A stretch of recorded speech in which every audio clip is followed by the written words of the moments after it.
Bueno, volvemos de nuevo y vamos a afrontar la segunda parte de esta sesión de hoy. Lo vamos a hacer recuperando y afinando un poquito más los argumentos respecto del particularismo, el universalismo en materia de decisiones sobre la suficiencia probatoria, porque creo que, bueno, estamos ahora en condiciones de hacerlo para, digamos, completar el panorama que presentamos también la semana pasada.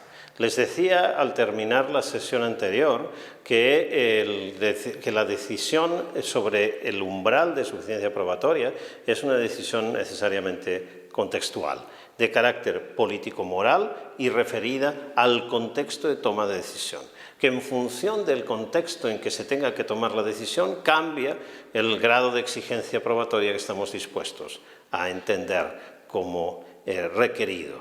Claro, el asunto es si ese contexto es necesariamente referido al caso concreto, si caso a caso definimos el contexto, lo que querría decir que la decisión es particularista, es caso a caso, o bien si eso lo podemos hacer mediante reglas generales, mediante propiamente estándares de prueba.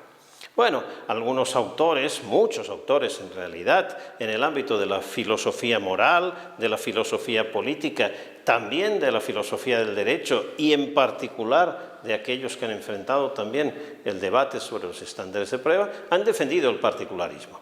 Han defendido el particularismo para la filosofía moral, Jonathan Dancy es seguramente su mayor exponente, lo han defendido para el ámbito del derecho en general, algunos autores realistas, digamos una especie de realismo normativista en el sentido debe ser así que se tomen decisiones de forma particular,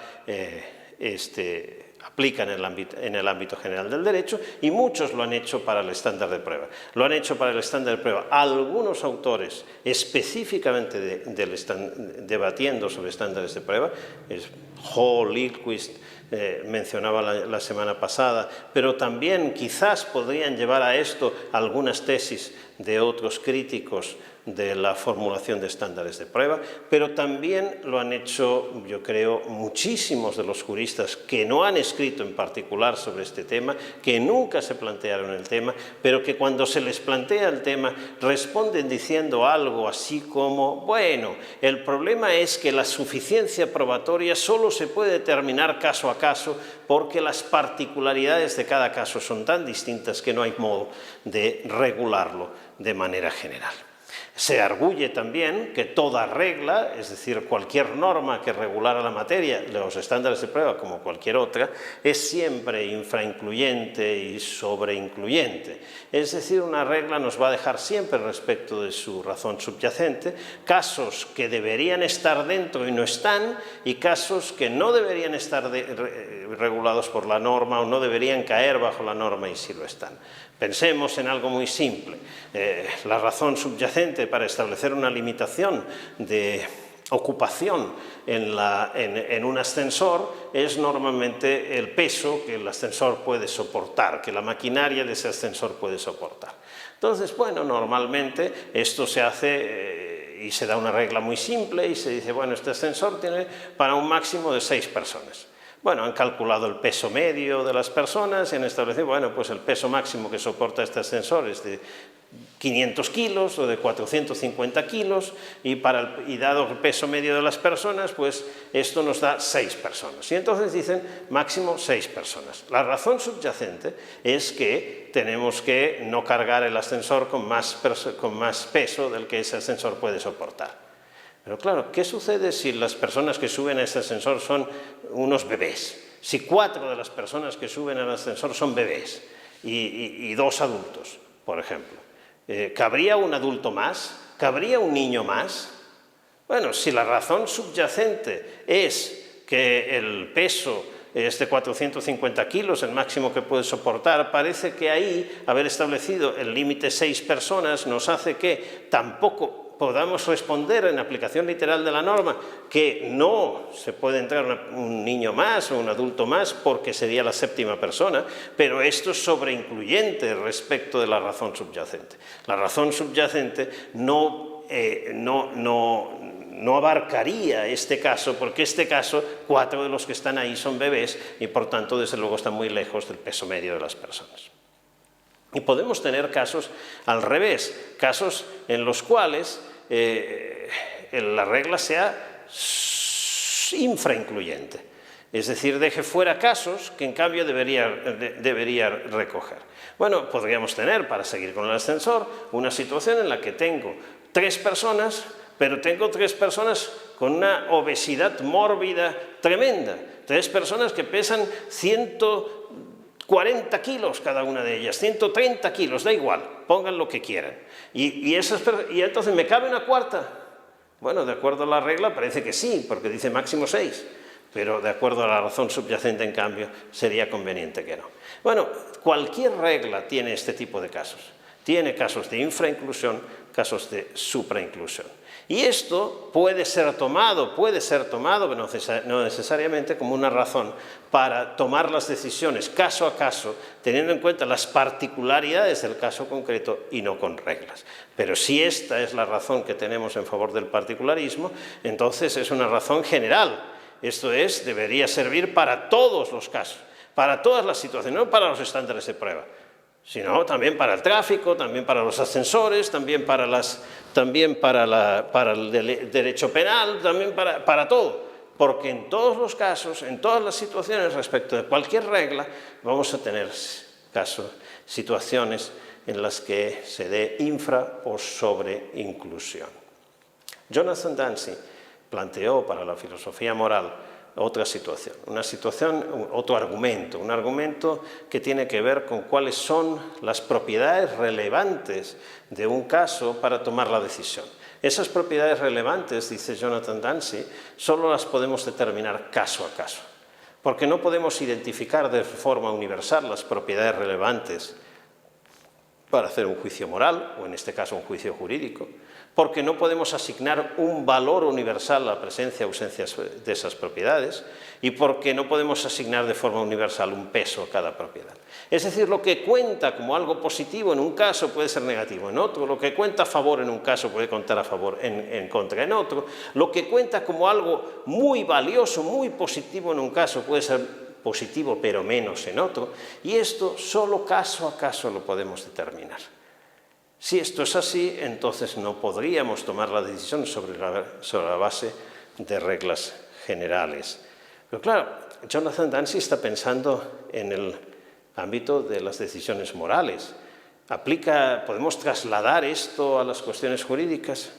Aun si el particularismo fuera una teoría moral correcta, el particularismo es objetivista, es decir, cree que hay respuestas morales correctas, pero esa corrección es siempre caso a caso. Respuestas objetivamente correctas, pero esa corrección es siempre caso a caso. Si esto fuera así en la moral, que de todos modos, ¿qué impacto tendría respecto del punto de cómo debemos regular jurídicamente? Ello, en mi opinión, que el particularismo sea una respuesta o una teoría moral correcta, si lo fuera, no nos compromete a asumir el particularismo para las decisiones jurídicas, es decir, un modo particularista de tomar decisiones en el ámbito del derecho, salvo que seamos naturalistas y del deber moral necesariamente extraigamos el deber jurídico. Bruno Celano, un extraordinario filósofo del derecho, también una extraordinaria persona, desgraciadamente fallecida recientemente, el año pasado, escribió bastante sobre particularismo moral y sobre particularismo jurídico, sobre particularismo y universalismo. Les recomiendo muy enfáticamente este libro traducido, este conjunto de artículos traducidos al castellano, El gobierno de las leyes, ensayos sobre el rule of law, que tienen en pantalla. En ese libro se contiene un artículo, Rule of Law e particularismo ético, en su título original de 2016 en italiano, pero se contiene en ese libro también en español. En ese trabajo Bruno Celano nos plantea lo siguiente: Para determinar las ventajas o inconvenientes del modo de decidir particularista y universalista, hay que tomar en cuenta dos cuestiones. En primer lugar, dos órdenes de cuestiones. En primer lugar, ¿cuál es el sujeto que nos parece más adecuado como decisor? Y en segundo lugar, ¿qué garantías jurídicas nos parece necesario otorgar a los destinatarios de las decisiones? En función de cuál es el sujeto más adecuado, si es un sujeto que toma decisiones individuales o el sujeto que regula, si es el juez o es el legislador. ¿Cuál es el sujeto más adecuado para tomar la decisión? Si fuera uno, nos llevaría hacia el universalismo, si fuera el otro, nos llevaría hacia el particularismo. ¿Cuáles son las garantías que queremos para los ciudadanos? Y en función de cuáles son las garantías que queremos para los ciudadanos, entonces también esto va a implicar un modo universalista o un modo particularista de tomar decisiones. Veamos estos dos órdenes de problemas y refirámoslos a los estándares de prueba. El primer orden de problemas referido a cuál es el sujeto que nos parece más adecuado como decisor, nos lleva a considerar aspectos como qué tipo de decisiones está en la mano de cada tipo de decisor tomar, qué tipo de formación tiene cada decisor y qué distribución de poder o competencias entre autoridades decisoras nos parece adecuado. Respecto de los estándares de prueba, hay que determinar si la decisión sobre el umbral de suficiencia probatoria la deben tomar los legisladores o los jueces. Los jueces caso a caso. No estoy pensando en los jueces en términos de que el estándar de prueba lo determine, es decir, una regla general determinada por la judicatura, quizás por una Corte Suprema. En ese caso, la judicatura estaría decidiendo como un legislador, es decir, estableciendo un estándar de prueba general, una regla. Yo estoy poniendo en cuestión si tenemos que tomar decisiones con reglas generales, típicamente a través de legisladores, pero en algunos casos lo hacen las Cortes Supremas, reglas generales, o bien decisiones caso a caso, en cuya situación es necesariamente el juez del caso concreto el que debe tomar la decisión. Si optamos por lo primero, si optamos por que sean los legisladores los que regulen, necesariamente nos veremos abocados a reglas generales y al universalismo. Si optamos por lo segundo, el juez caso a caso, el resultado serán decisiones individuales y, por tanto, la adopción del particularismo. ¿Está el decisor individual mejor situado que el legislador para tomar la decisión sobre el umbral de suficiencia probatoria? Esta es una cuestión que está en el debate continuamente y que muchísima gente responde que sí. El decisor individual, el juzgador, está en mejor posición. Pero si la cuestión acerca de cuál es la distribución del riesgo del error es una cuestión que responde a preferencias político-morales, decir que está en mejor situación el decisor del caso concreto supone que estamos diciendo que el decisor del caso concreto está en mejor posición para descubrir la corrección político-moral. Hay respuestas político-morales, hay respuestas morales objetivamente correctas y estas son solo determinables caso a caso. Si esta fuera la situación, entonces nos lleva al particularismo. Hay respuestas morales objetivamente correctas, pero estas son generales, no caso a caso. Son reglas generales objetivamente correctas. Si esto fuera así, nos lleva al universalismo. No hay respuestas morales objetivas. Depende de nuestras preferencias sobre la forma de decidir particularista o universalista. Si esto es así, el debate sobre el universalismo y el particularismo quedaría totalmente abierto respecto de este primer orden de problemas relativos al decisor. Desde luego, esta es mi posición, esta última, con lo cual esta posición, esta cuestión acerca de cuál es el sujeto más adecuado no me sirve para responder a la pregunta que estábamos buscando, si preferimos particularismo o universalismo. La respuesta la encontraremos en el segundo orden de problemas, el segundo que tiene que ver con las garantías jurídicas que nos parece adecuado otorgar a los destinatarios de las decisiones. Si adoptamos esa perspectiva, la perspectiva de las garantías, las cuestiones cambian. el modo particularista de decidir es incompatible con las exigencias del Estado de Derecho. Veíamos hace una semana, en los vídeos anteriores, en la sesión anterior, veíamos cuáles son las características que un clásico de la materia, como Lon Fuller, presentaba. Y también cómo esto se traslada al derecho a la prueba como parte del debido proceso que Jeremy Waldron, entre otros muchos, también ha presentado. Entre las características que Jeremy Waldron atribuye al debido proceso, las exigencias del debido proceso, está, entre otros aspectos, las siguientes. El debido proceso requiere un derecho a conocer las razones que fundan la decisión del tribunal, sobre la base de las pruebas y de los argumentos presentados, y algún derecho de apelación a un tribunal superior con características análogas. Pero ninguna de las dos cosas es posible sin estándares de prueba.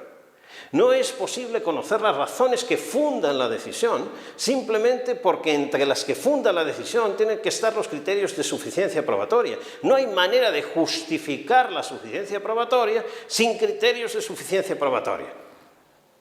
Y para poder conocer esto, es más, para poderlo conocer anticipadamente a los efectos de esas garantías que otorga el estándar de prueba a las partes, necesito estándares de prueba predeterminados. Y el derecho a la apelación, el derecho al recurso, no es ejercible en materia probatoria si yo no tengo una manera de poder decir que la decisión es incorrecta.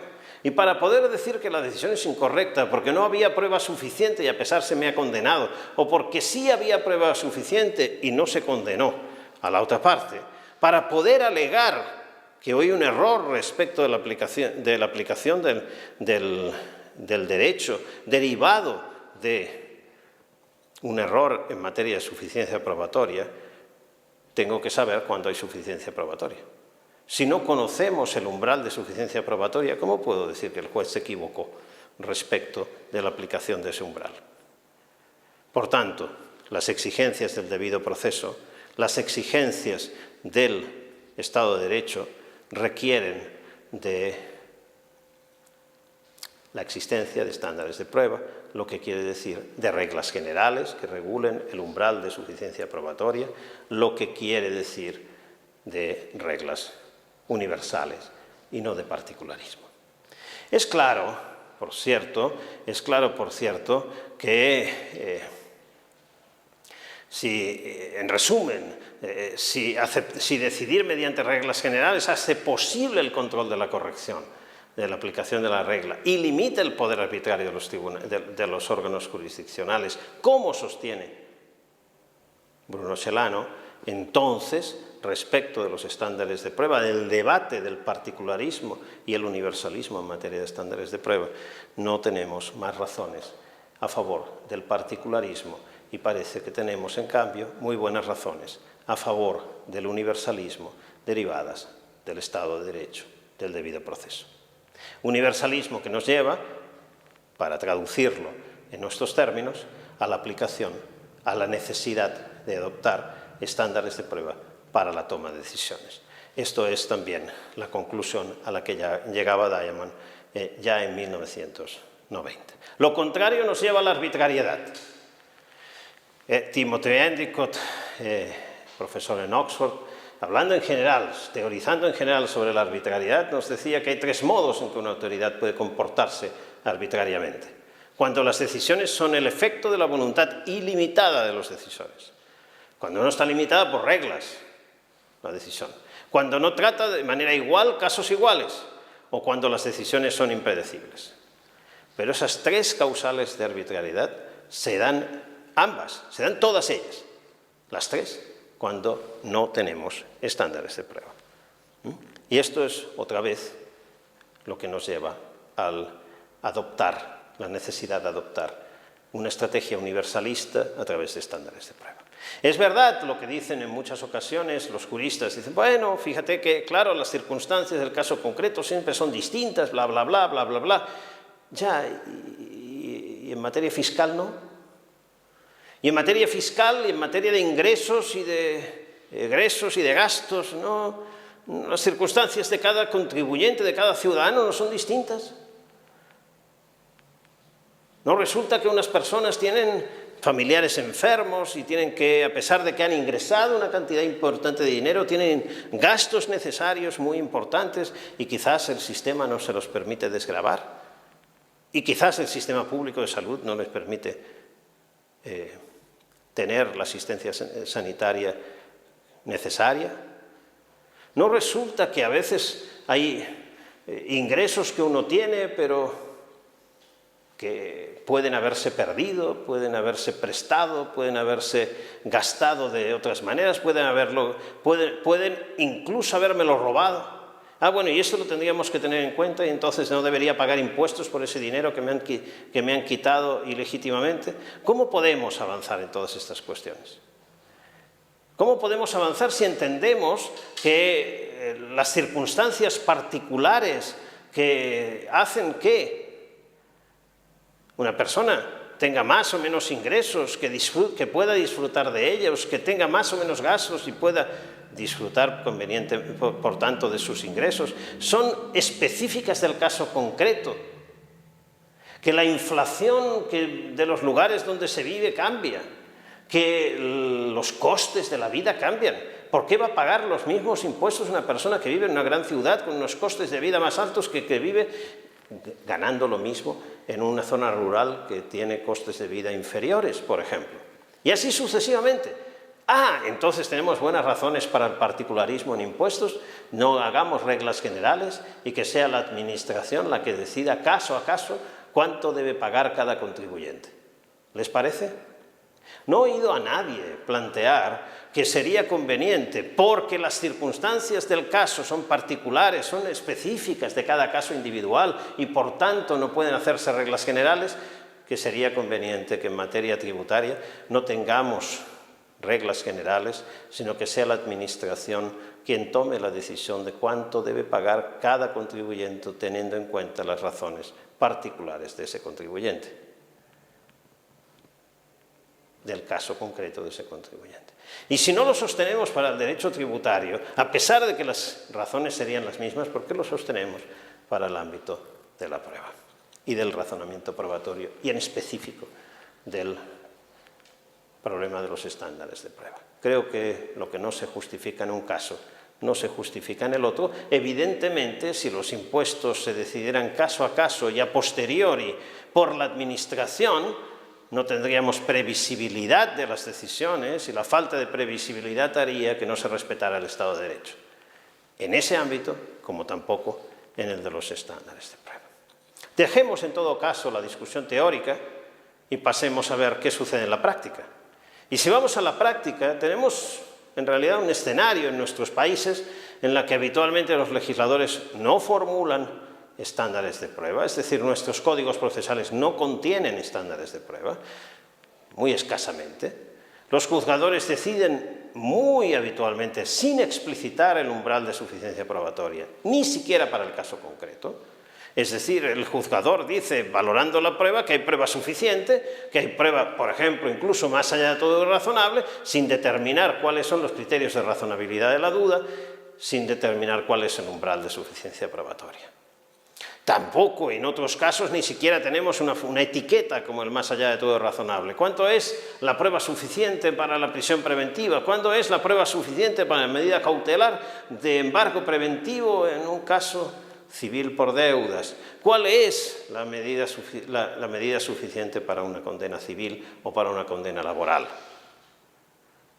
Normalmente, muy habitualmente, encontramos en las decisiones de los jueces y de las juezas simplemente las apelaciones, la valoración de la prueba de rigor, y de ello entienden que hay prueba suficiente, que no la hay, sin explicitar qué criterios de suficiencia probatoria están utilizando. Y cuando lo hacen especialmente los altos tribunales, han creado sus propias reglas generales, actuando como subrogados del legislador. El legislador no lo hizo, pero esos estándares de prueba son formulados en muchas ocasiones por los propios tribunales, especialmente por los altos tribunales, pero muchas veces con fundamentos erróneos. Me referí en diversas ocasiones a esta sentencia, que es claramente un leading case, que claramente es inaugural de un gran debate sobre estándares de prueba en Estados Unidos. La sentencia in re Winship de 1970. En esa sentencia, dice la Corte Suprema de los Estados Unidos, asumimos explícitamente que el derecho al debido proceso protege al acusado de ser condenado, salvo que haya prueba más allá de todo lo razonable sobre cada hecho constitutivo del delito que se le imputa. Y por tanto está extrayendo el más allá de todo lo razonable del debido proceso. Debido proceso implica, del debido proceso se infiere ya para la Corte Suprema norteamericana que en el ámbito penal aplica el más allá de todo lo razonable para la condena. La Corte Interamericana de Derechos Humanos, caso Ruano Torres y otros contra Salvador, nos dijo algo distinto, que es más habitual en nuestra órbita cultural. No la vinculación con el debido proceso, sino con la presunción de inocencia. Y hace un rato, en una de las preguntas, me preguntaban sobre ello. El principio de presunción de inocencia, dice la Corte, requiere que nadie sea condenado salvo salvo que existan prueba plena o más allá de todo razonable de su culpabilidad. La presunción de inocencia, ahora no el debido proceso, pero sí la presunción de inocencia, requiere que haya prueba más allá de todo razonable. Es decir, de él se infiere, la presunción de inocencia permite inferir un concreto estándar de prueba que es el más allá de todo razonable. Lo mismo ha sido sostenido por el Tribunal Constitucional Español. El derecho a la presunción de inocencia comporta el derecho a no ser condenado sin pruebas de cargo válidas, lo que implica que toda sentencia condenatoria debe expresar las pruebas en las que se sustenta la declaración de responsabilidad penal. Además, dichas pruebas deben haber sido obtenidas con las garantías constitucionales, haberse practicado normalmente en el juicio oral y haberse valorado y motivado por los tribunales con sometimiento a las reglas de la lógica y la experiencia, y ahora es lo relevante, de tal modo que pueda afirmarse que la declaración de culpabilidad ha quedado establecida más allá de toda duda razonable. Por tanto, está vinculando también el Tribunal Constitucional Español la presunción de inocencia con el estándar de prueba del más allá de toda duda razonable. Sin embargo, ya Bell en 1987 decía algo que a mí me parece totalmente correcto y que también ha sido sostenido, por ejemplo, por Larry Laudan. Decía Bell entonces, las diversas políticas de la Corte Suprema estadounidense sobre los errores pueden ser perfectamente satisfactorias. Es decir, puede ser perfectamente satisfactorio asumir para el proceso penal el más allá de todo razonable. No hay problema. Sin embargo, la aceptación de cualquiera de las políticas de la Corte no supone la aceptación de que ella es requerida por el debido proceso. Y añadiría yo, ni tampoco por la presunción de inocencia. Es decir, ni el debido proceso ni la presunción de inocencia requieren de un particular estándar de prueba. Ni de ninguna de ellas, ni del debido proceso ni de la presunción de inocencia, se puede inferir el más allá de todo razonable ni ningún otro estándar concreto. Tanto el debido proceso como la presunción de inocencia exigen que dispongamos de un estándar de prueba, que sepamos cuál es el estándar de prueba para derrotar la presunción de inocencia. Si no, no es posible aplicarla. Pero no nos dice nada acerca de cuál sea ese estándar de prueba. Esto es muy importante, porque veremos en lo sucesivo, en lo que nos queda de hoy, que perfectamente habría razones que pudieran aconsejarnos, si es que a nosotros políticamente nos parece bien, es una cuestión política, insisto sobre ello, sí, que podrían aconsejarnos tener estándares de prueba distintos para tipos de casos distintos dentro del proceso penal. Pero no solo esto, en ocasiones se ha sostenido que, dado que trasladamos al proceso, por ejemplo, al procedimiento administrativo sancionador, las reglas, las garantías del proceso penal, trasladamos, y es aplicable también al procedimiento administrativo sancionador, la presunción de inocencia. Y aplicando la presunción de inocencia al procedimiento administrativo sancionador, si de la presunción de inocencia se infiere el más allá de todo duda razonable, también aplicaría para el administrativo sancionador el más allá de toda duda razonable. Pero creo que no hay buenas razones para sostener ninguno de estos pasos. Hay buenas razones incluso para sostener la aplicación de la presunción de inocencia a todos los procedimientos sancionadores, pero la presunción de inocencia por sí misma no requiere un determinado estándar de prueba, ni en el proceso penal, ni su traslación al procedimiento administrativo sancionador. Si Bell tiene razón, y creo que la tiene, las políticas, las decisiones políticas que adoptemos sobre distribución del riesgo del error entre las partes es una decisión política que puede ser razonable perfectamente. Lo que no podemos hacer es atribuírsela al debido proceso ni a la presunción de inocencia. Es una decisión política que adoptamos como sociedad y que en todo caso puede tener perfectos fundamentos o no en función de cada una que adoptemos.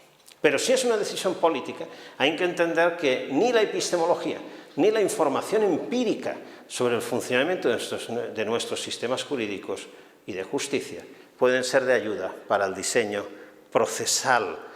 O mejor dicho, sí pueden ser, perdón, lo dije mal, la epistemología y la información empírica son de ayuda para el diseño procesal, pero en cambio no pueden dar respuesta a la pregunta sobre cuál es el umbral de suficiencia probatoria adecuado o que debe regir para una determinada decisión procesal. ¿Cuál es el umbral adecuado? Es resultado de una decisión política que conlleva la distribución del riesgo del error entre las partes. Pero ahora llegó el momento de hablar del riesgo del error que soporta cada parte. Porque el riesgo, hablar del riesgo del error, la noción de riesgo, es una noción claramente ambigua, o mejor dicho, el término riesgo es claramente ambiguo. Aben y Wren, en ese On Risk Defined as an Event Where the Outcome is Uncertain, un artículo publicado en Journal of Risk Research en 2009, distinguían hasta 10 maneras de entender qué es el riesgo. Y fíjense que nosotros en el ámbito jurídico también, a pesar de que usamos sistemáticamente la noción de riesgo, incluso en el ámbito del diseño procesal usamos el riesgo para hablar de riesgos procesales, por ejemplo, no queremos decir siempre lo mismo. Cuando estamos en el ámbito civil, por ejemplo, y hablamos de riesgo procesal, quizás estamos hablando a veces de mera posibilidad. Riesgo como posibilidad. Es decir, bueno, el deudor tiene unos bienes inmobiliarios, es posible que se deshaga de estos bienes, que se desprenda de esos bienes, y es posible, por tanto, que cuando acabe el procedimiento judicial por estas deudas, entonces, si se deshizo, si se desprendió de esos bienes, no tengamos bienes con los que cobrar las deudas. Si esto es posible, entonces procede una anotación preventiva de embargo solicitada por el actor para garantizar que se dispondrá de esos bienes. Basta la mera posibilidad. Pero cuando hablamos, en cambio, del riesgo procesal para la prisión preventiva, no basta la mera posibilidad de que la persona se fugue, o no basta la mera posibilidad de que se destruyan pruebas. Porque si bastara la mera posibilidad, bueno, entonces adoptaremos la medida en todos los casos en los que no sea imposible que la persona se fugue, destruya pruebas o vuelva a delinquir, etc. Entonces, estamos entendiendo el riesgo en unos casos como mera posibilidad y en otros casos como algún tipo de probabilidad. Esos autores distinguen entre las distintas maneras de entender el riesgo, entre aquellas que son cuantificables a través de probabilidades matemáticas y aquellas referidas a incertidumbres que no son medibles con este tipo de probabilidades. Y me fijaré en estas últimas porque estas últimas son las que nos interesan. Otro autor, Frank Knight, en este caso un economista de principios del siglo XX, teorizó en el ámbito de la economía acerca de lo que él llamó los contextos de verdadera incertidumbre.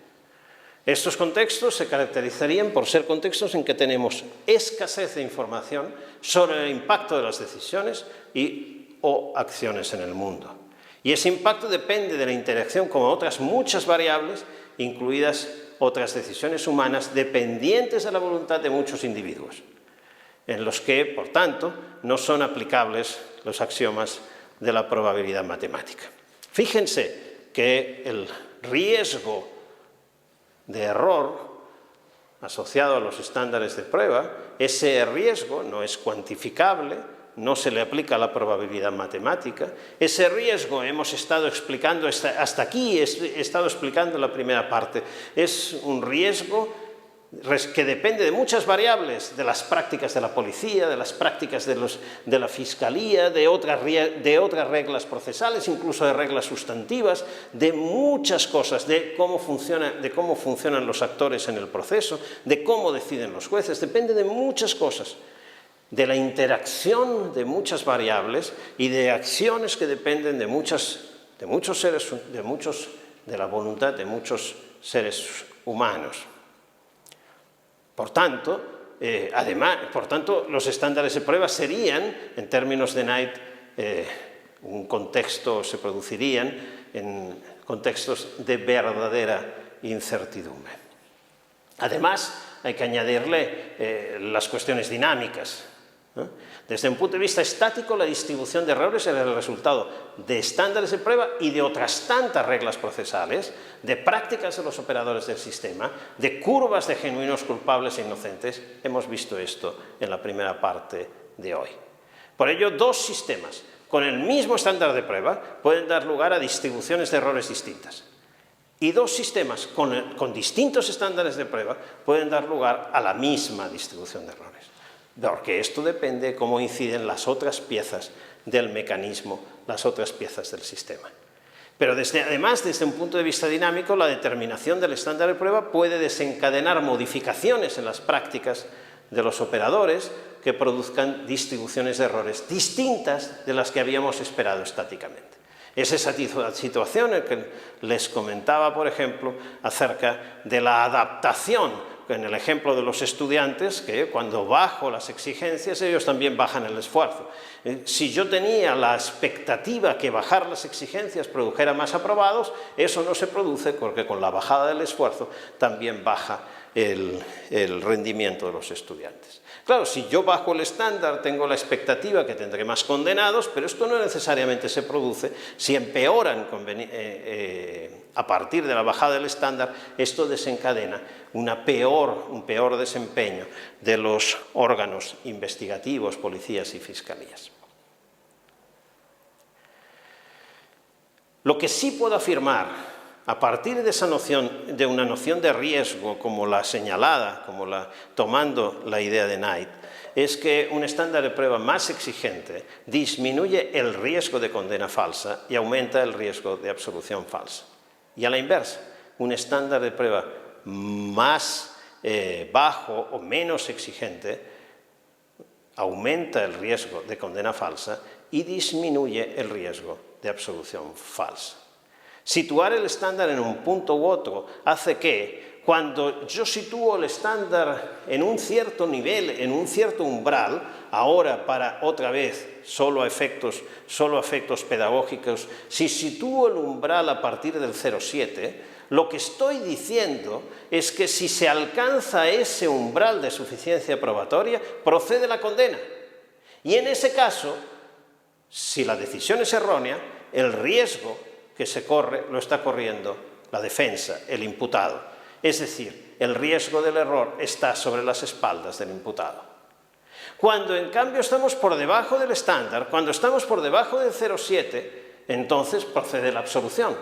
Y si la decisión es errónea, el riesgo del error va a perjudicar a la acusación, a la sociedad, al demandante. Situar el estándar de prueba en un nivel o en otro sitúa también el riesgo del error sobre las espaldas de una parte o sobre las espaldas del otro. Si la decisión es errónea, ¿a quién perjudica? Cuando supero el estándar de prueba, si la decisión es errónea, perjudica al demandado, perjudica al imputado. Cuando no supero el estándar de prueba, si la decisión es errónea, perjudica al demandante, al Ministerio Público. Depende de los casos, depende de las jurisdicciones. Por tanto, puedo asumir conceptualmente que cuando adopto un estándar de prueba estoy decidiendo sobre la asignación del riesgo del error. Y cuando adopto un estándar de prueba más bajo, menos exigente, estoy haciendo que en más situaciones o a partir de un nivel más bajo, el riesgo del error corra sobre las espaldas, caiga sobre las espaldas del demandado o del imputado. Y cuando en cambio elevo el estándar de prueba, pongo más riesgo del error sobre el demandante o sobre la acusación en un proceso penal. Y esto vale tanto a nivel individual del caso concreto como a nivel global. Cierro esta primera parte, esta parte conceptual, y vamos a partir de aquí a analizar distintas razones político-morales que pudiéramos tener para adoptar un estándar de prueba más o menos elevado, más exigente o menos exigente. Las razones que les presentaré a partir de aquí son 7, si no recuerdo mal. Las razones que les presentaré a partir de aquí son razones que están en el debate, que están en el debate social, que están en el debate político, que están en el debate teórico. Razones que se han dado para elevar el estándar de prueba o razones que se han dado para disminuir el estándar de prueba. Razones que cuentan en favor de un determinado estándar más exigente o en favor de un determinado estándar menos exigente. Pero si son razones de tipo político-moral, y al menos como yo sostengo, no hay objetividad en la respuesta a las cuestiones político-morales, entonces no se puede pretender ni que las razones sean objetivamente estas, ni que algunas de ellas cuenten más que otras, ni que el resultado de ellas tenga que ser necesariamente uno u otro. Por tanto, sirve lo que les presentaré a efectos ejemplificativos de qué razones pudiéramos tomar en consideración a los efectos de decidir como sociedad que un estándar de prueba para un cierto tipo de decisión debe ser más alto o más bajo. La primera de ellas tiene que ver con la gravedad del error en caso de falso positivo, esto es, de condena falsa. Antes mencionaba la diferencia, por ejemplo, de la paleontología con la farmacología. Hace unos días aparecía la noticia en los periódicos españoles, supongo que también en algunos otros países, que en España precisamente se había descubierto una nueva especie de dinosaurio. Y se ha descubierto una nueva especie de dinosaurio a partir de los huesos encontrados en un pueblo, si no recuerdo mal, de la Comunidad Valenciana. Analizando esos huesos se llegó a la conclusión que esos huesos correspondían a un dinosaurio, pero que no correspondían a un dinosaurio de ninguna de las especies conocidas hasta el momento. Con lo cual, bueno, pues ahora resulta que hemos descubierto que había una especie distinta de dinosaurio que no conocíamos hasta ahora. Bueno, los paleontólogos han llegado a la conclusión que está probado que esos huesos corresponden a un dinosaurio y que está probado que no corresponden a ninguna de las especies conocidas hasta ahora, que está probado que esto corresponde a una nueva especie de dinosaurio, una especie desconocida hasta el momento. Pero ¿cuál es el grado de suficiencia probatoria en paleontología?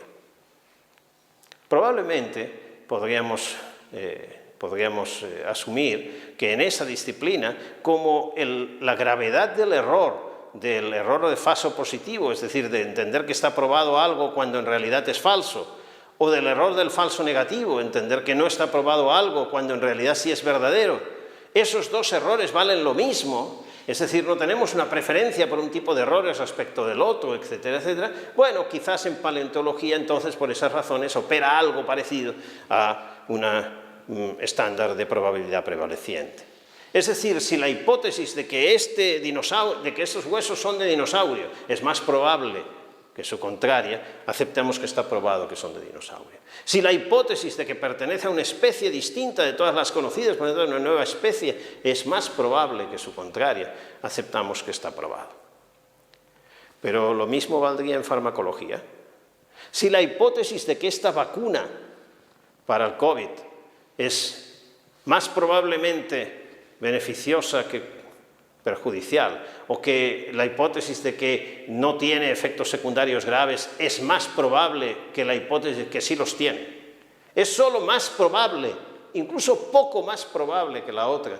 ¿Nos bastaría para aprobar la vacuna? ¿Para considerar probados los efectos de la vacuna? ¿Para considerar probados los efectos beneficiosos de la vacuna? ¿Para autorizar la venta de la vacuna? Lo que aceptamos en paleontología no lo aceptamos en farmacología, simplemente porque si nos equivocamos en paleontología, los errores no son especialmente graves, si nos equivocamos en farmacología sí.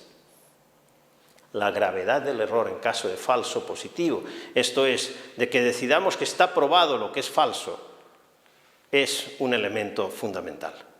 Y sobre esa base se ha determinado, se ha defendido habitualmente que el estándar de prueba para el proceso penal es razonable que sea un estándar de prueba más exigente que el estándar de prueba para el procedimiento civil, que para el procedimiento laboral, etc. ¿Por qué? Porque lo que está en juego ahí, si nos equivocamos, es que, por ejemplo,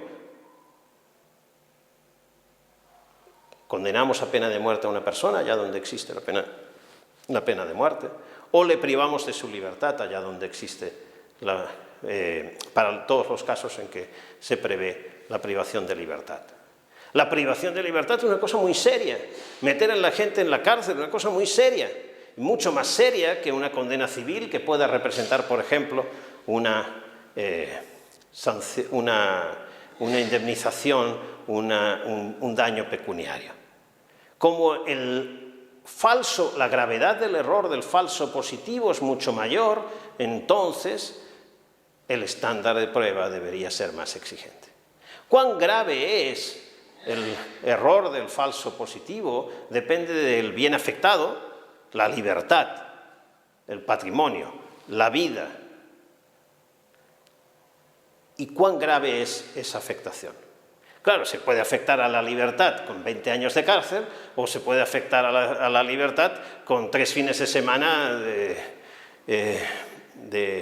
retención domiciliaria, ¿no? Bueno, no es lo mismo. Por tanto, la afectación, el grado de afectación es distinto y por tanto cambia la gravedad. ¿Cuán grave es el falso positivo? ¿Cuán grave es la condena falsa? Cuanto más grave sea la condena falsa, el error de una condena falsa, entonces, porque más graves son sus consecuencias, esto tira del estándar hacia arriba. Aconsejaría estar más seguros, es decir, tener un acervo probatorio que permita un grado de corroboración más alto antes de tomar una decisión de ese tipo. Y por tanto, la gravedad del error en caso de falso positivo, en caso de falsa condena, si condenamos falsamente a alguien, es un elemento que juega en favor de elevar el estándar de prueba. Esto es lo que ha justificado, lo que se ha alegado siempre en justificación de elevar el estándar de prueba para el proceso penal respecto de otros tipos de procedimiento. ¿Pero tiene sentido un solo estándar de prueba para toda condena penal en cualquier tipo de delito? Si la razón es esta, habría que quizás atender a la situación de nuestros derechos penales. El derecho penal clásico, hasta hace 50, 60 años, era un derecho penal en el cual siempre las consecuencias jurídicas, primero, era un derecho penal mucho más mínimo que el actual. En muchos casos, muchas acciones que hoy constituyen delito no eran relevantes jurídicamente hace 50 años, no se consideraban que deberían estar reguladas por el derecho y algunas de ellas, aún estándolo, lo estaban por el derecho administrativo, incluso el derecho administrativo sancionador, pero no por el penal. Hoy tenemos un cierto populismo punitivo consistente en que todo lo que nos parece mal lo llevamos al Código Penal. Bueno, pero no solo eso, y en consecuencia de haber hecho eso, también hemos diversificado las consecuencias penales. De tal manera que hace 50, 60 años teníamos menos tipos delictivos, pero muchas menos consecuencias jurídicas. La diversidad de consecuencias jurídicas para el penal era muy inferior. Básicamente, en muchos más lugares que hoy, muchos más países que hoy, la pena de muerte, es decir, la privación de libertad, de la vida, y la privación de libertad, la sanción, la reclusión, la cárcel. Entonces, con ese elemento característico de sanciones tan graves, entonces la gravedad de la condena falsa era bastante uniforme. Pero hoy, en cambio, hemos llevado al al derecho penal un montón de acciones y de conductas que no estaban recogidas por tipos penales anteriormente, pero hemos diversificado las condenas. Y hoy, en un proceso penal, podemos tener sanciones pecuniarias, podemos tener inhabilitaciones para el ejercicio de cargo público, inhabilitaciones para el ejercicio de una determinada profesión, podemos tener órdenes de alejamiento, podemos tener también, hasta recientemente, una sentencia del Tribunal Supremo Español, orden de no usar YouTube durante 5 años. A alguien que había cometido un delito de opinión, es decir, un delito de injurias a través de YouTube. Bueno, oigan, las consecuencias jurídicas, la gravedad es la misma en todas esas situaciones. Es la misma en una situación donde el derecho penal da lugar a una consecuencia como de una sanción pecuniaria que a una situación en la que el derecho penal da lugar a 20 años de cárcel.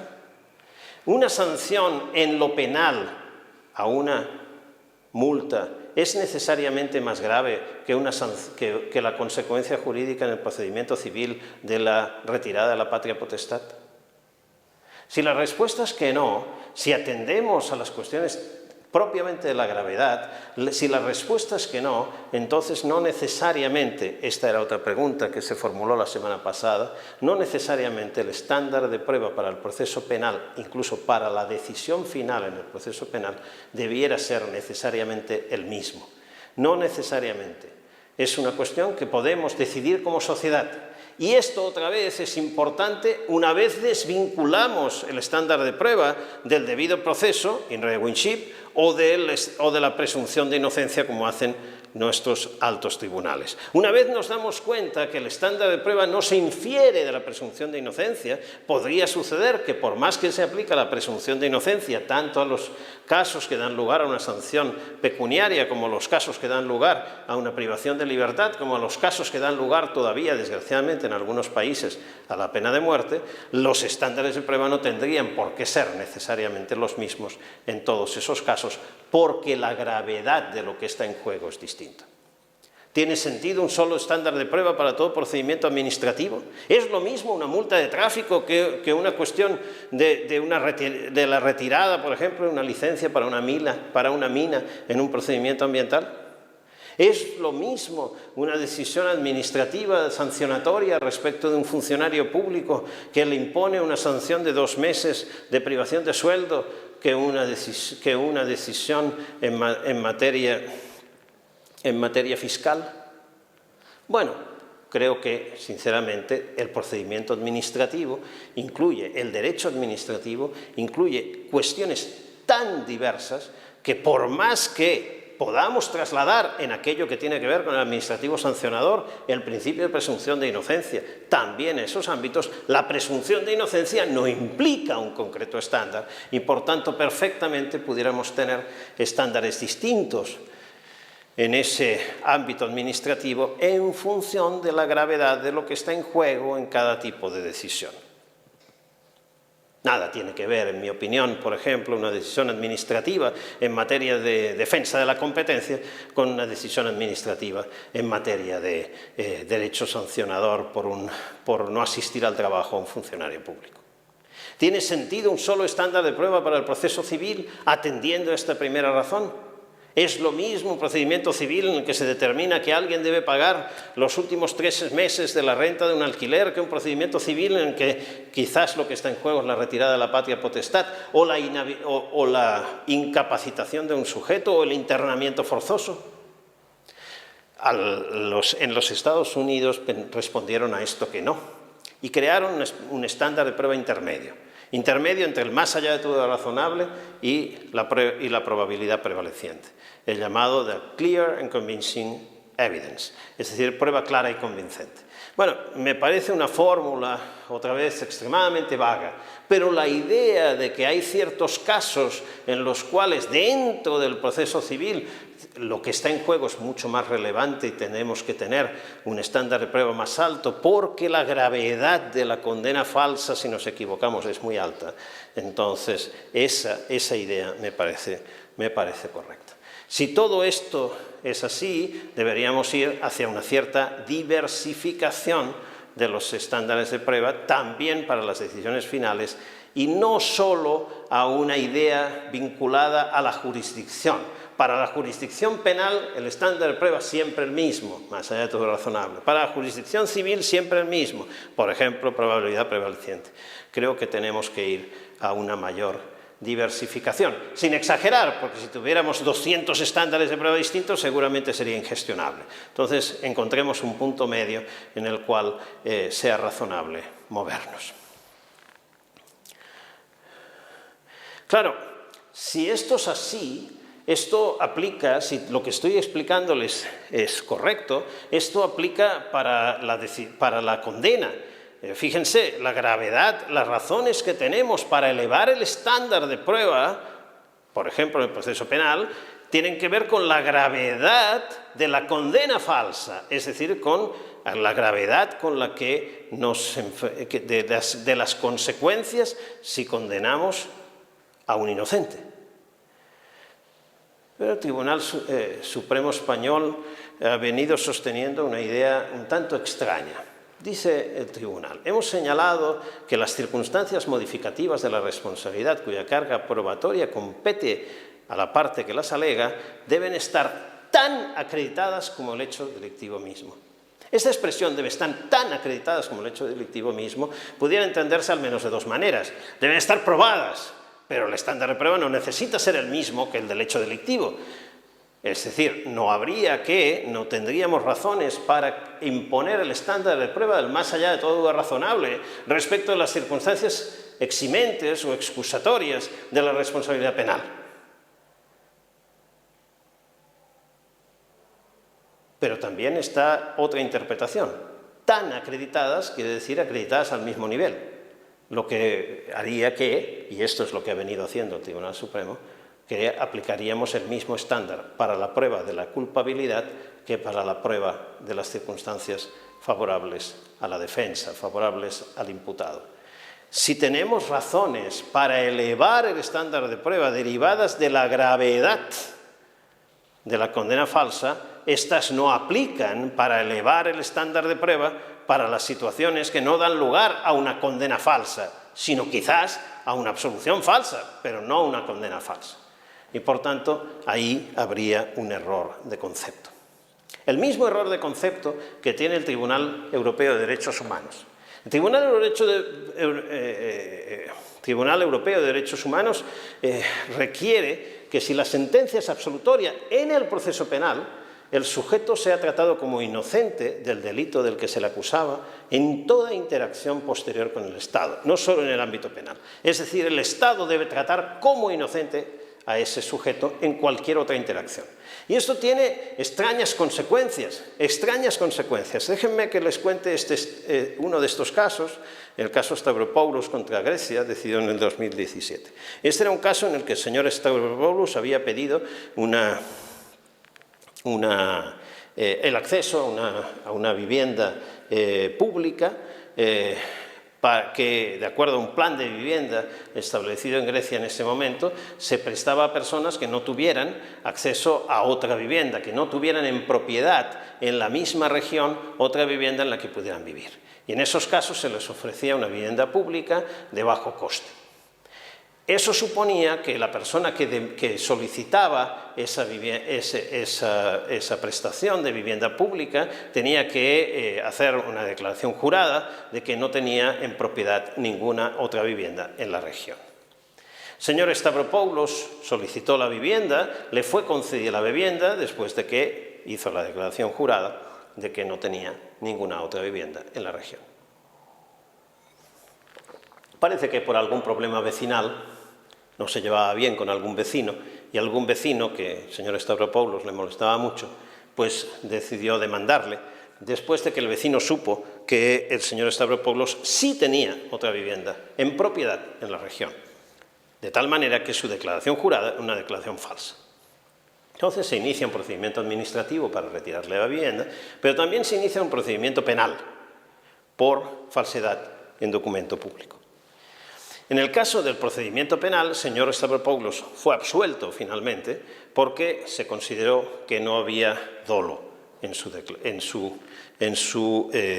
declaración falsa, porque él simplemente alegó que había entendido mal lo que allí se requería, había entendido que era no tener otra vivienda en el mismo municipio o algo por el estilo. Entonces se entendió, bueno, que no había dolo por parte del señor Stavropoulos y se le absolvió del delito del que estaba siendo juzgado. Pero continuó el procedimiento administrativo y se le retiró el derecho a tener la vivienda pública. Y el señor Stavropoulos demandó en el ámbito contencioso administrativo, diciendo, miren, es que si me han declarado inocente en el procedimiento penal, ustedes ahora me tienen que devolver la vivienda pública. Y Grecia dijo, y los tribunales griegos dijeron, ni hablar. Pero llega el señor Stavropoulos hasta el Tribunal Europeo de Derechos Humanos y el Tribunal Europeo de Derechos Humanos dice, tiene razón el señor Stavropoulos, y condena a Grecia. ¿Por qué condena a Grecia? Porque dice, mire, porque la presunción de inocencia exige que una vez se ha declarado en el proceso penal la inocencia del sujeto, esa inocencia del sujeto debe ser mantenida por el Estado en cualquier otra interacción entre el sujeto y el Estado, y por tanto también en el procedimiento administrativo. Claro, esto en mi entender es no comprender bien por parte del Tribunal Europeo de Derechos Humanos que el estándar de prueba penal no tiene por qué ser el estándar de prueba administrativo, que lo que se tiene que probar en el penal tampoco tiene por qué ser lo mismo que en el procedimiento administrativo, pero que si no se alcanzó el estándar de prueba en el penal no quiere decir que a los efectos administrativos con otro estándar de prueba no se pueda alcanzar ese estándar de prueba. Situaciones parecidas se produjeron en el ámbito laboral.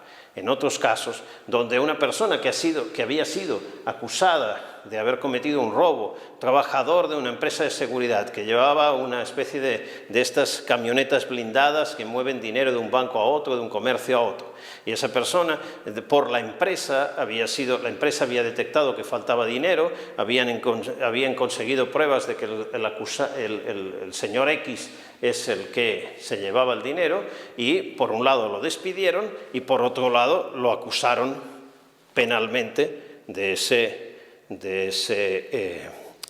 hurto. Bueno, el señor en cuestión fue absuelto en el penal y después pide el reingreso en jurisdicción laboral, reingreso a su trabajo. Claro, pero ¿tiene sentido que el estándar de prueba para el penal sea el mismo que el estándar de prueba para el civil? En mi opinión, no. Desde luego no hay buenas razones basadas en esta primera de las razones que hemos visto. Lo que querría decir perfectamente que puedo tener no probado el hurto en el procedimiento penal, pero sí probado a los efectos de un estándar inferior en el procedimiento civil. Una cuestión muy parecida se planteó en el famosísimo caso, ahora tengo una, de O.J. Simpson, una laguna mental ahora mismo, en el famosísimo caso de O.J. Simpson en Estados Unidos, en el cual el señor O.J. Simpson fue absuelto penalmente de la muerte, del homicidio de su pareja, pero condenado civilmente a indemnizar a sus familiares. Es decir, condenado por el homicidio de su pareja a los efectos civiles, pero absuelto del homicidio de su pareja a los efectos penales, porque el estándar de prueba para el penal es distinto para el civil y, por tanto, si no está probado uno, no implica que no esté probado el inferior. Segunda razón. Aquí en pantalla tenemos al señor Lewis Kaplow. Lewis Kaplow es un profesor de Harvard que en este trabajo, Burden of Proof, en 2012, propuso que se tuviera en cuenta a los efectos de determinar el estándar de prueba, el umbral, el grado de exigencia del umbral de suficiencia probatoria, lo que se denomina habitualmente como chilling effect, o en castellano, efecto de desaliento de una determinada conducta. Esto tendría importancia especialmente en aquellos casos en los cuales haya conductas lícitas y a la vez deseables que estén colindando con otras conductas ilícitas que queremos, por tanto, desincentivar. Conductas lícitas y conductas ilícitas a veces difícilmente distinguibles. Delitos de desórdenes públicos versus ejercicio de libertades públicas, como el derecho a la manifestación. Delitos de afectación por honor versus libertad de expresión, etc. Lo mismo vale en el ámbito de la responsabilidad civil, donde si la responsabilidad civil por daños se atribuye con estándares de prueba muy bajos en ciertos sectores, esto puede desincentivar una actividad económica innovadora o una actividad de difusión o de venta de determinados productos que también nos interesa que se produzcan. Por lo tanto, hay que andar con cuidado, porque si el estándar de prueba para esas situaciones, por ejemplo, para los desórdenes públicos, por ejemplo, para los delitos de opinión, es muy bajo, entonces es muy fácil que obtengamos un número de condenas, un riesgo alto de condenas falsas.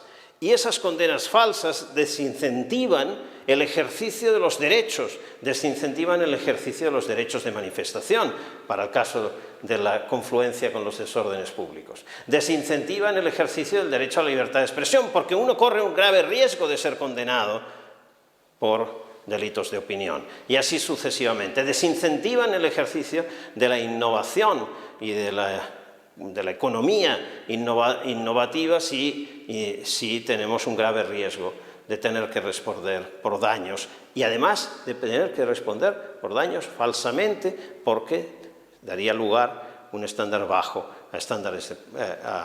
a un alto riesgo de condenas falsas. Por tanto, dice Kaplow, cuidado que en estos casos, incluso si la gravedad de la consecuencia jurídica no es alta, tendríamos razones para poner un estándar alto para disminuir el riesgo de condenas falsas en esas situaciones, y así no desincentivar ni el derecho de manifestación, ni la libertad de expresión, ni la economía innovativa, etcétera, etcétera.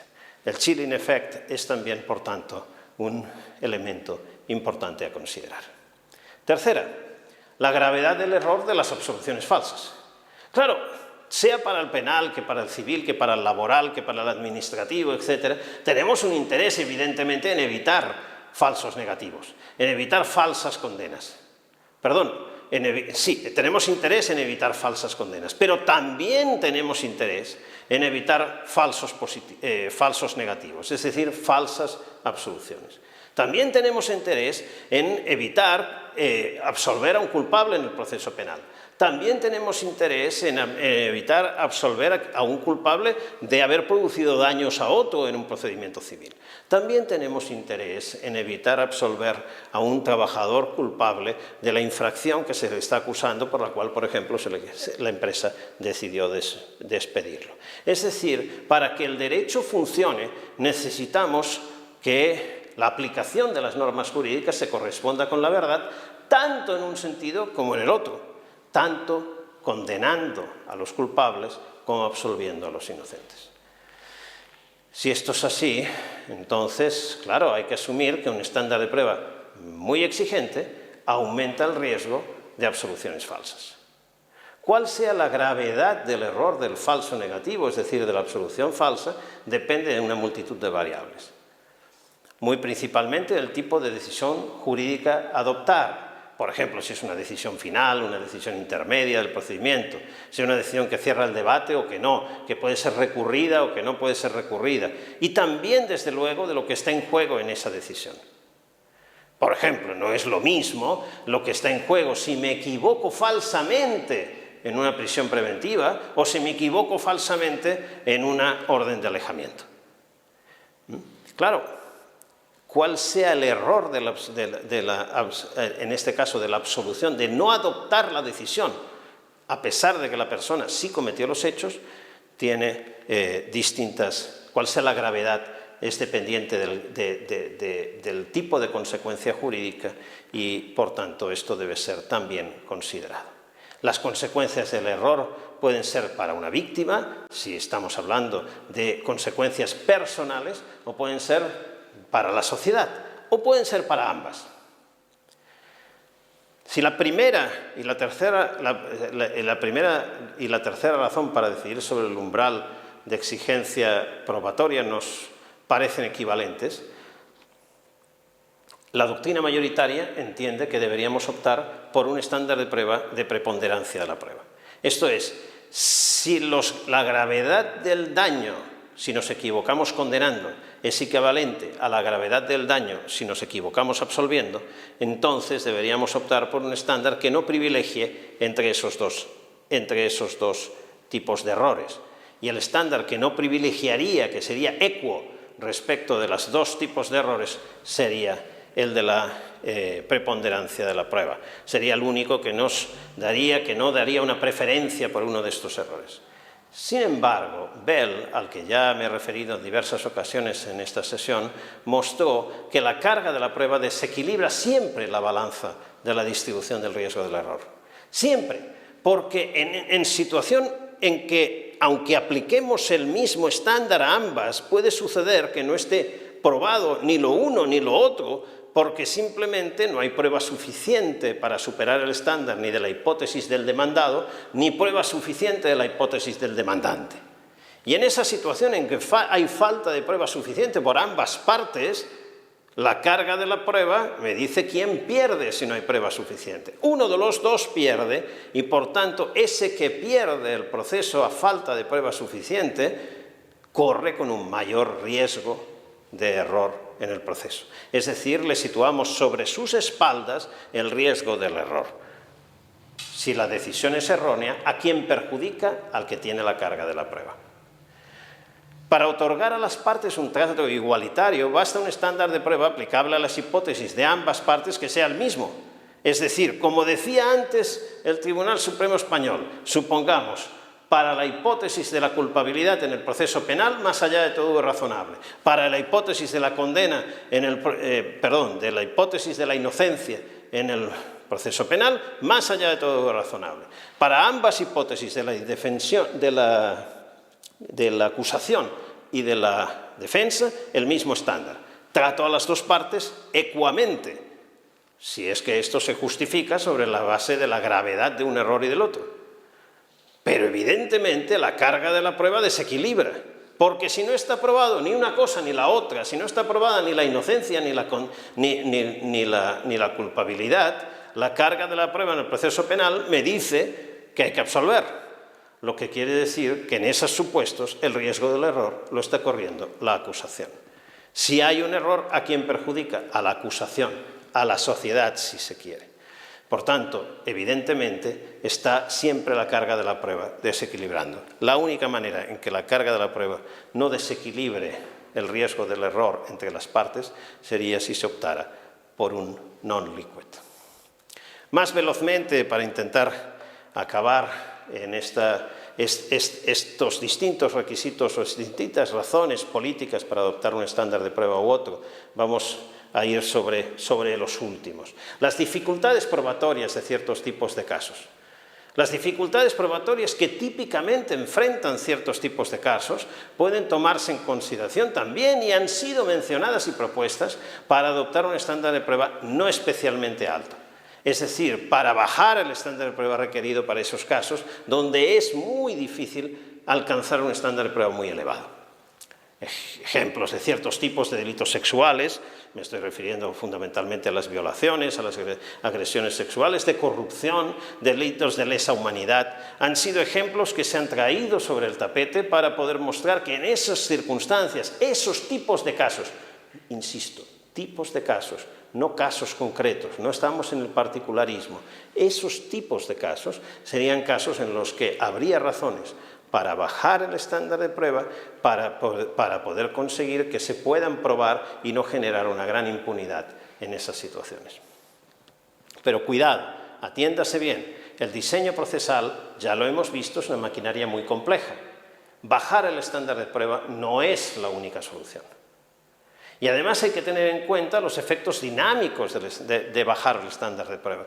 Puede suceder perfectamente que si bajamos el estándar de prueba, entonces se produzcan peores investigaciones porque disminuye el esfuerzo que los operadores dedican a la investigación.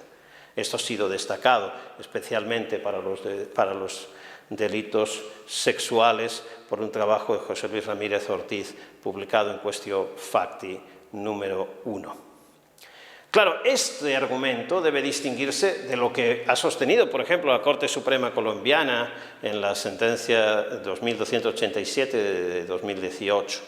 Decía lo siguiente la Corte: juzgar con perspectiva de género es recibir la causa y analizar si en ella se vislumbran situaciones de discriminación entre los sujetos del proceso o asimetrías que obliguen a dilucidar la prueba y valorarla de forma diferente a efectos de romper esa desigualdad, aprendiendo a manejar las categorías sospechosas al momento de repartir el concepto de carga probatoria, como sería cuando se está frente a mujeres, ancianos, niños, grupos LGTBI, grupos étnicos, afrocolombianos, discapacitados, inmigrantes o cualquier otro.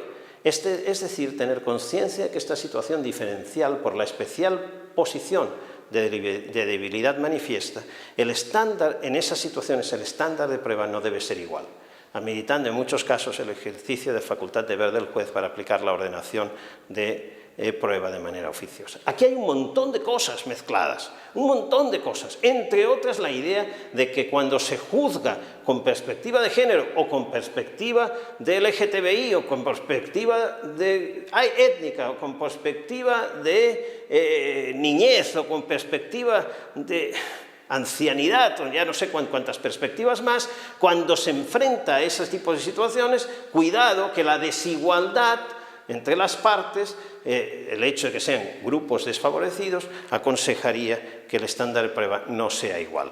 Pero claro, la Corte no nos dice cuál. No queda claro para qué casos y no queda claro cuál es el estándar de prueba. El estándar de prueba aquí queda totalmente indeterminado.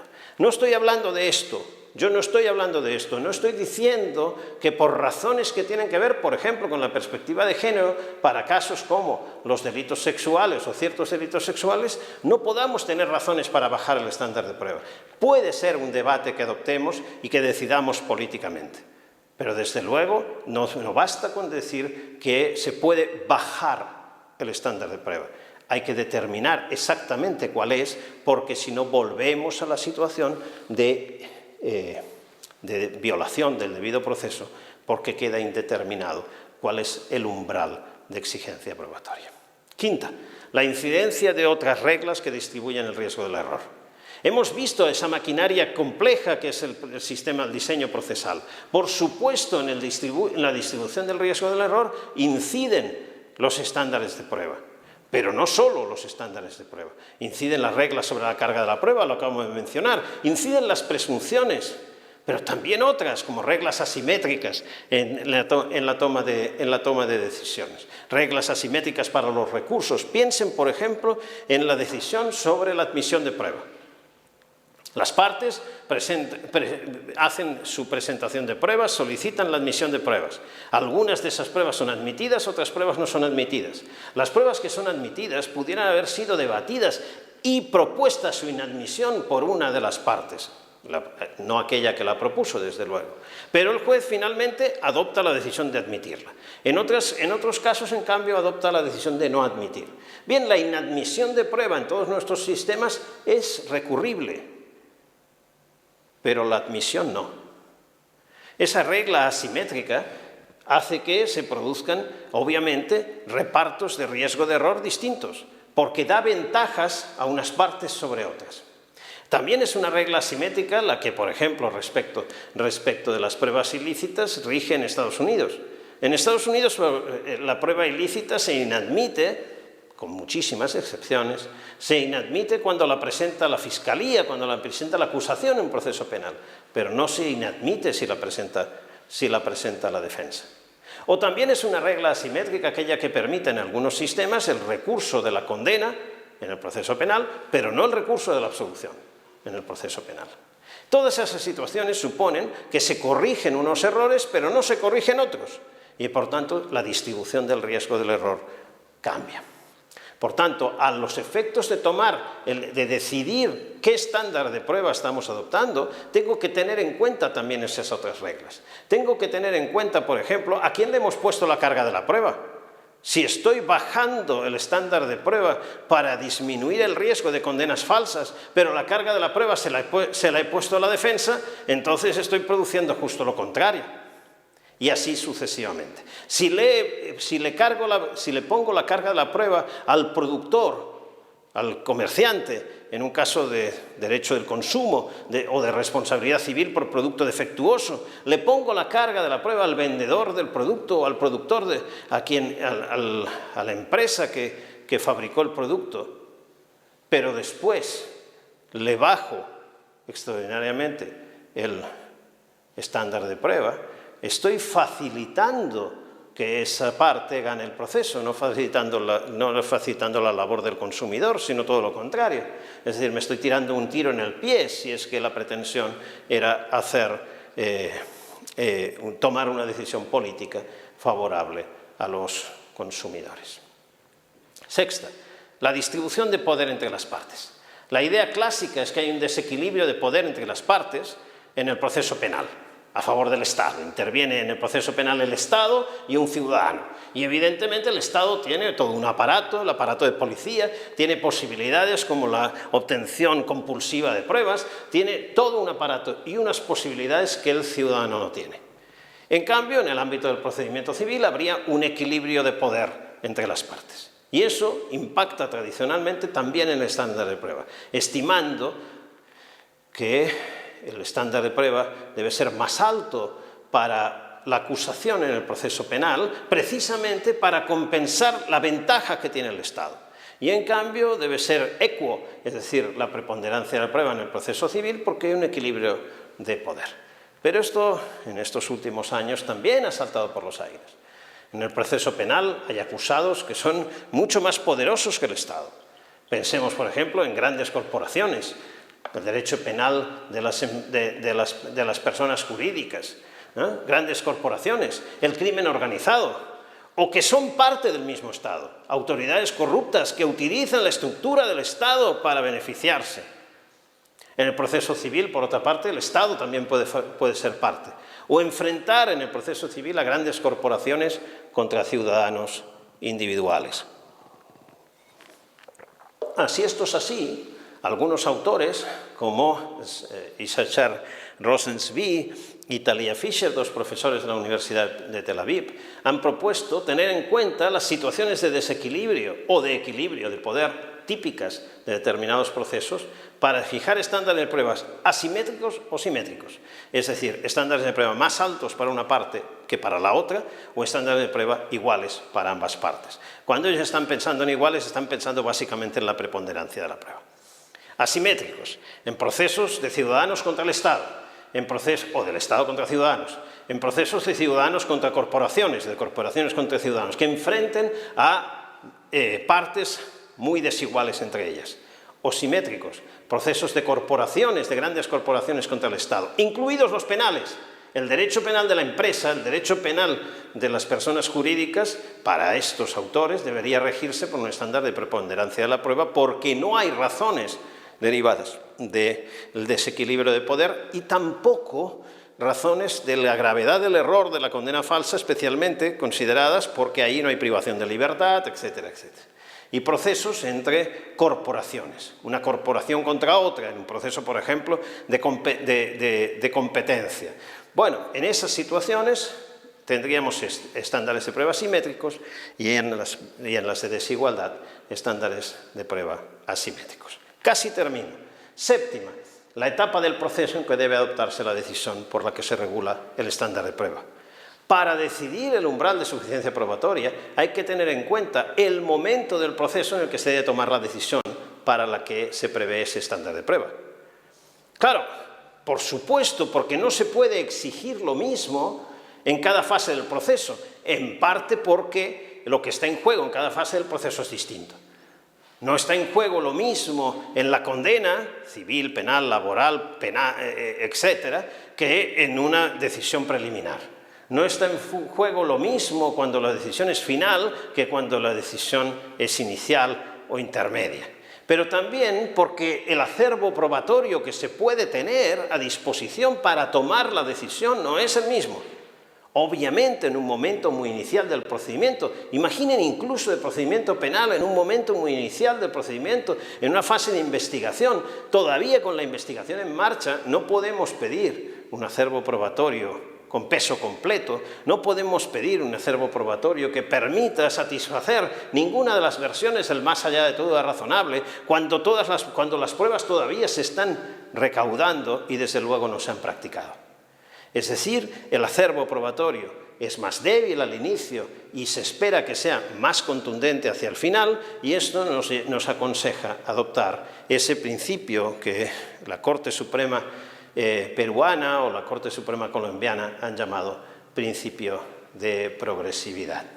En conclusión, hemos visto distintas razones para subir o bajar los estándares de prueba, razones que no son ni exhaustivas ni excluyentes. Tener una de las razones en favor de subir el estándar de prueba, la gravedad de las consecuencias si nos equivocamos condenando, no quiere decir que no tengamos también contemporáneamente algunas razones para bajar el estándar de prueba.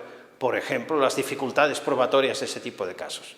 Si estamos en delitos sexuales, típicamente lo que está sucediendo en nuestros países es que cada vez se han elevado más las penas, pero a la vez estamos en delitos en que hay particulares dificultades probatorias. La elevación de las penas parece aconsejar subir el estándar. Las dificultades probatorias, para evitar la impunidad, parece aconsejar bajar el estándar. Tengo razones que me tiran hacia arriba, razones que me tiran hacia abajo. Las respuestas no son objetivas, son político-morales. Tenemos que decidir como sociedad. Tenemos que decidir como sociedad cuál es el estándar de prueba, pero esa decisión no podemos esperar que nos las dé una objetividad independiente de nuestras preferencias. Lo que pasa es que como sociedad tenemos que expresar esas preferencias y tenemos que traducirlas en reglas que sean utilizables y previsibles en el proceso para poder respetar el Estado de Derecho y para poder respetar el debido proceso. Nos vemos la semana que viene para continuar e ir aterrizando esto a cómo podemos a partir de aquí formular estándares de prueba que metodológicamente estén bien formulados y que respondan con distintos niveles de exigencia a estas distintas razones para elevar o disminuir el estándar de prueba. Pero antes de terminar, damos paso a unos cuantos minutos para el debate. Iniciamos el segundo bloque de preguntas. A los participantes les agradecemos que recuerden iniciar su cámara y micrófono una vez que se les otorgue la palabra, y además que las preguntas se planteen de forma breve y sujetos al tema que fue planteado por el expositor durante esta sesión. Tiene el uso de la voz Vicky Goicoechea. Muchas gracias. Buenas tardes, Jordi. Un gusto saludarte. Seré muy breve. Respecto a la determinación del estándar, mencionas que debe ser político-moral. Me quedó claro en tu explicación que debe ser un establecimiento, digamos que a través de una ley para evitar que cada juzgador imponga su criterio, pero mi curiosidad va por el hecho de que esa fijación del estándar político-moral sí debería incorporar un criterio epistemológico, porque si no, me parece que correría el riesgo de que ese umbral podría no considerar lo que se estuvo buscando durante todo el proceso, que es acercarse a la verdad. Y si es que no se considera ese criterio al establecer el umbral, el estándar, me parece, como señalé, podría correrse el riesgo. Muchas gracias. Gracias a ti, Vicky. Fíjate que yo planteé la semana pasada la necesidad de que cualquier estándar de prueba que se formule tiene que respetar una serie de requisitos metodológicos. Y esos requisitos metodológicos sí tienen que ver con una adecuada formulación desde un punto de vista epistemológico. Entonces, la parte que tú ahora dices, bueno, es que cuidado, porque tenemos que formular el estándar de una manera que sea compatible con las exigencias epistemológicas. Totalmente de acuerdo, eso está recogido en los requisitos metodológicos. Pero los requisitos metodológicos nada nos dicen sobre si el estándar debe ser más elevado o menos elevado. Nos dicen algo acerca de cómo debemos formularlo metodológicamente para que sea intersubjetivamente controlable, para que determine correctamente un umbral, cual sea que sea, etcétera, etcétera. Para que puedan funcionar como estándar de prueba a los efectos de tomar decisiones. La metodología ni la epistemología nos dice nada acerca de cuán grave es equivocarnos en un sentido o en equivocarnos en otro. Cuán grave es equivocarnos en un sentido o equivocarnos en otro, que es la base de tomar una decisión sobre si queremos elevar el riesgo en un sentido o elevar el riesgo en otro. Esta es una cuestión que tiene que ver con decisiones político-morales. ¿Cuán grave es una pregunta político-moral, no epistemológica? Por tanto, tienes razón. La epistemología tiene un papel en la formulación de los estándares de prueba. El papel está cubierto por los requisitos metodológicos de los que hablábamos la semana pasada. Pero respecto del nivel de exigencia, ahí la epistemología no tiene nada que decir. Es tan epistemológicamente correcto o incorrecto. Es tan correcto epistemológicamente un estándar bajo como un estándar alto. Más alto, más bajo, depende de cuánto riesgo de error estamos dispuestos a atribuir a una parte o a otra. Y las razones, por tanto, para hacerlo son razones de tipo político-moral, muy importantes, pero de tipo político-moral y no de tipo epistemológico. Gracias. Ahora tiene la palabra Ana Intriago. Buenos días. Referido a los requisitos políticos para un estándar de prueba, ¿tendrían que considerarse las obligaciones que un Estado adquiere al ratificar un instrumento internacional sobre derechos humanos? Así, bueno, sobre acciones afirmativas, así el interés superior del niño, el pro laboro y muchos más. Esto nos llevaría entonces a estándares particularizados, pero para la materia jurídica. Gracias. Claro, por supuesto que a la hora de regular los estándares de prueba, como a la hora de regular cualquier otra cosa, el derecho fiscal o el derecho de la circulación vial, si el Estado ha adoptado determinados tratados internacionales, se ha comprometido en el derecho internacional a promover unas ciertas cosas, a facilitar unas ciertas cosas o a dar facilidades a unas ciertas personas, etcétera, etcétera, o directamente a un determinado estándar de prueba, entonces tiene una obligación jurídica de orden internacional que debe recoger a los efectos de regular también esta cuestión, sin duda alguna, sin duda alguna. Creo que seguramente yo no conozco ningún instrumento internacional en el cual haya un compromiso específico de adoptar un determinado estándar de prueba, salvo algunas veces el más allá de todo razonable en materia penal. Pero si no es esto, bueno, por ejemplo, el interés superior del menor. Sinceramente, mi impresión es que es una frase bastante vacía que muchas veces da lugar a casi cualquier cosa. Casi cualquier cosa puede ser interés superior del menor. Es decir, es una etiqueta que se rellena de muchas maneras.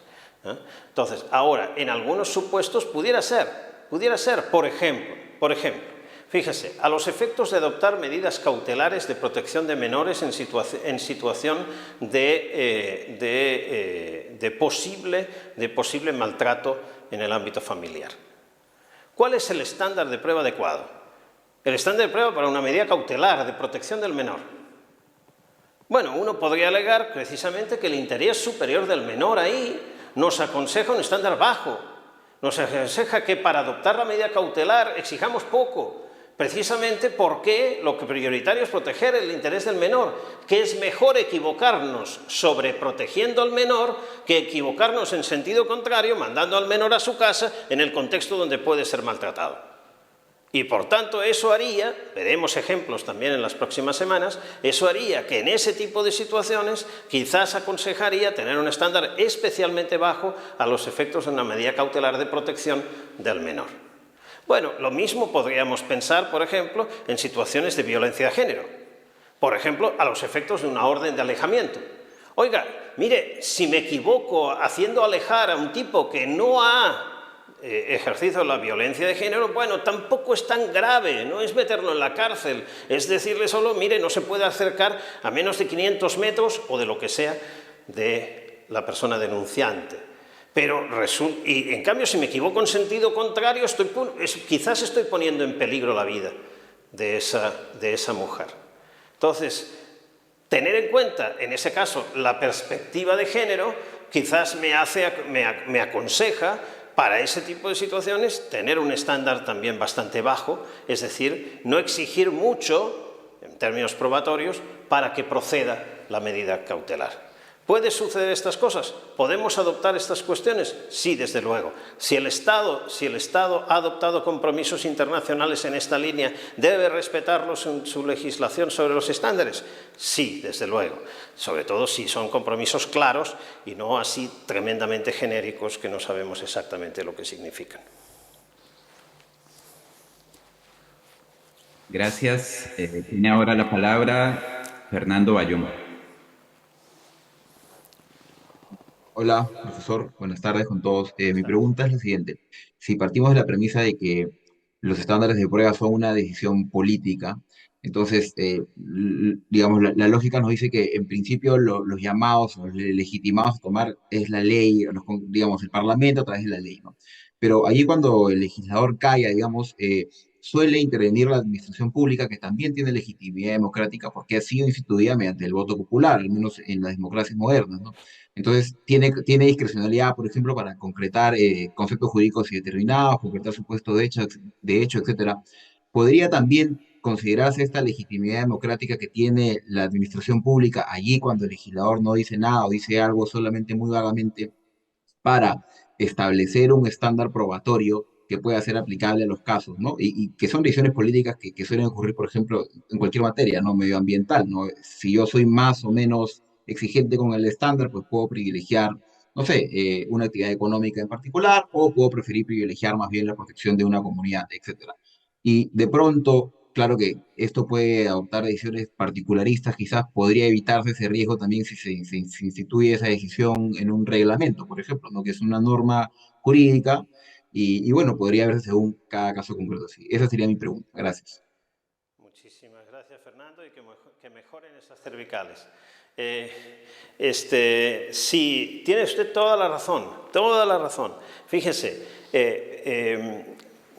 yo he sostenido de una forma, digamos, así un poco genérica, bueno, a quien entiendo que le corresponde es al legislador. Entendamos legislador en el sentido amplio, es decir, aquel que dicta reglas generales. ¿Vale? Entonces, de preferencia el legislador respecto del juez. ¿Por qué? Porque el juez, en general, el juez de suyo no dicta reglas generales, dicta decisiones individuales respecto de casos concretos. Y además, de preferencia el legislador sobre los jueces, porque el legislador tiene una legitimidad democrática y si la decisión es una decisión política, entonces parecería que en un diseño con división de poderes, un diseño adecuado democráticamente, las decisiones políticas deberían corresponder a quienes tienen legitimidad política. Bien, esto vale para los jueces, pero ¿vale también para la administración? Bueno, en el derecho administrativo hay bastante debate al respecto de estas cuestiones, pero usted también tiene mucha razón, que la administración también ejerce un poder de regulación general, por ejemplo, en reglamentos de regulación general. Esas son reglas generales, no son reglas particulares, son reglas generales. Entonces, cabría que a nivel reglamentario se establecieran estándares de prueba que rijan tipos de casos, por ejemplo, de responsabilidad ambiental, por ejemplo, de derecho de la competencia, por ejemplo, etcétera, etcétera. en ámbito, por ejemplo, de tráfico vial, etc. ¿No? ¿Cabría?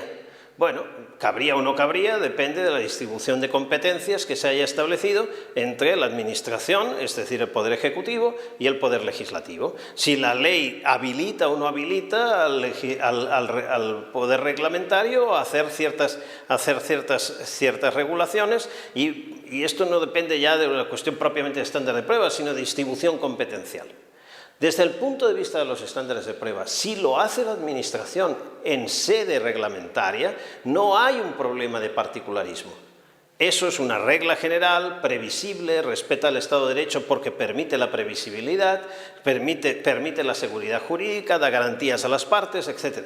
Lo único que podrían quedar es debates competenciales, pero no debates de Estado de Derecho y de debido proceso en los términos que he hablado.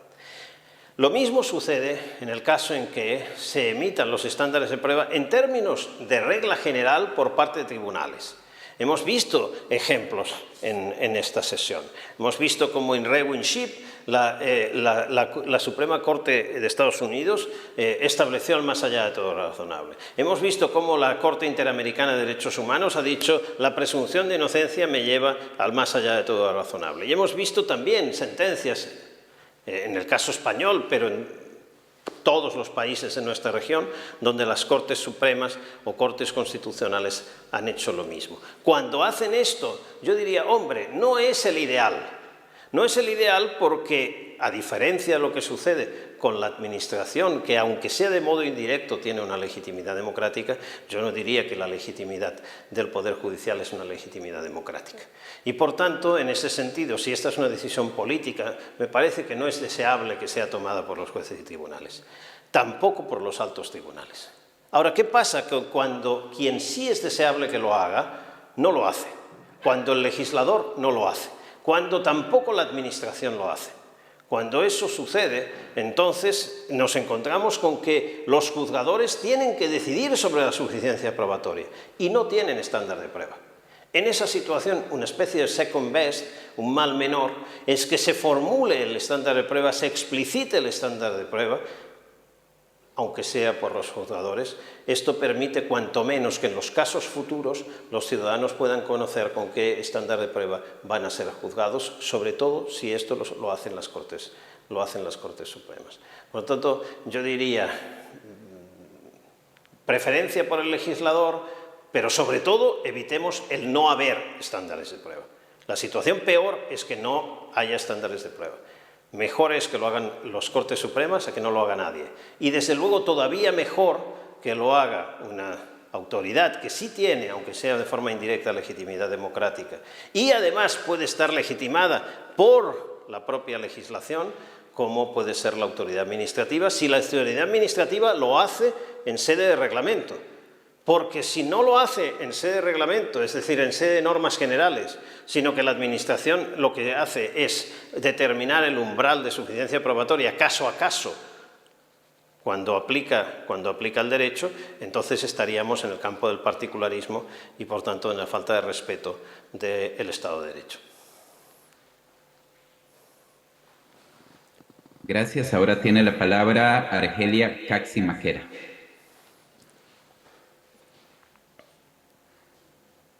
Buenos días desde Perú, profesor Jordi. En el marco que se ha abordado respecto a las objeciones de los requisitos metodológicos para la formulación de un estándar probatorio, concretamente respecto al segundo requisito metodológico, usted ha identificado la siguiente objeción.